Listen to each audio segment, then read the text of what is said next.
আল্লাহ বলেন, ও বিশ্বাসীরা শোনো শোনো, তোমাদের জন্য সিয়ামকে ফরজ করা হয়েছে, ঠিক যেমন ভাবে তোমাদের পূর্ববর্তী উম্মতদের উপরও সিয়ামকে ফরজ করা হয়েছিল, লাআল্লাকুম তাত্তাকুন, যাতে করে তোমরা সবাই মুত্তাকি হতে পারো।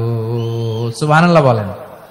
উবাই ইবনে কাব বললেন, ও আমিরুল মুমিনিন, ওই কাঁটাযুক্ত গুলমলতার রাস্তার মধ্যে ঠিক যেমনি সাবধান হয়ে আপনি হেঁটেছেন, এই দুনিয়ার বুকে ওই সাবধান হয়ে চলার নাম হলো তাকওয়া।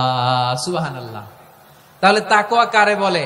আমার চাপাই নবাবগঞ্জের কলেজার টুকরা ভাইরা, বুঝতে পারছেন আপনারা? নফসের উপর নিয়ন্ত্রণ নিতে চাইলে রমাদানের রোজার কোনো বিকল্প নাই। এটা এমন মাস যে মাসের ফজিলতেরও কোনো শেষ নাই। এই মাসকে বলা হয় দ্য মান্থ অফ হোপ।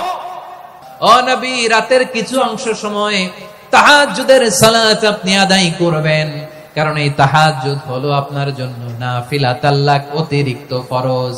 আপনাকে মাকামে মাহমুদে অধিষ্ঠিত করবে কে? রমাদান নাম শুনলেই মুমিন হৃদয়ে বয়ে যায় প্রশান্তির ফল্গু ধারা, ঠিক কিনা? একটা আনন্দ, একটা উচ্ছ্বাস আমাদের হৃদয়ের মধ্যে চলে আসে। রমাদান সাইয়্যিদুশ শুহুর, 12 মাসের মধ্যে সবচাইতে শ্রেষ্ঠতম মাস রমাদান আল মুবারক আসছে।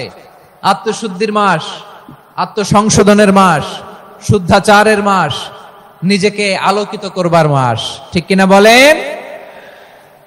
এই রমাদানুল মুবারকে আমাদের কি করণীয়, কি বর্জনীয়, what to do and what not to do, এই টপিকস এর উপর কিছু কথা আপনাদের সামনে উপস্থাপন করব ইনশাআল্লাহ। ওমা তাওফীকি ইল্লা বিল্লাহ।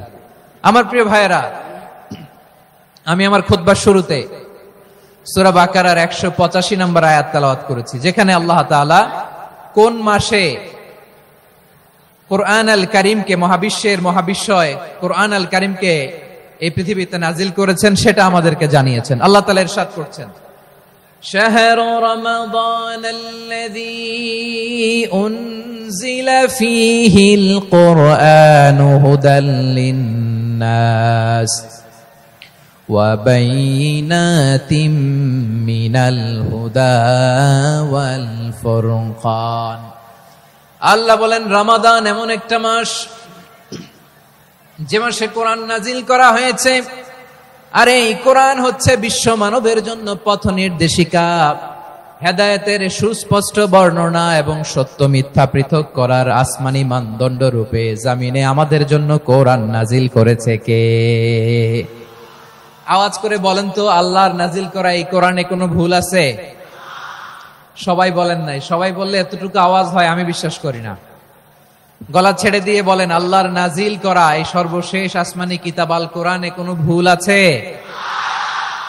সন্দেহ আছে? সংশয় আছে? বিয়ন্ডলেস, বাউন্ডলেস, বটমলেস, এমন কিতাব যেটা পড়ে গবেষণা করে এর তথ্য, উপাত্ত, ইনফরমেশন, লেসন নিয়ে শেষ করা যায় না। সুবহানাল্লাহ।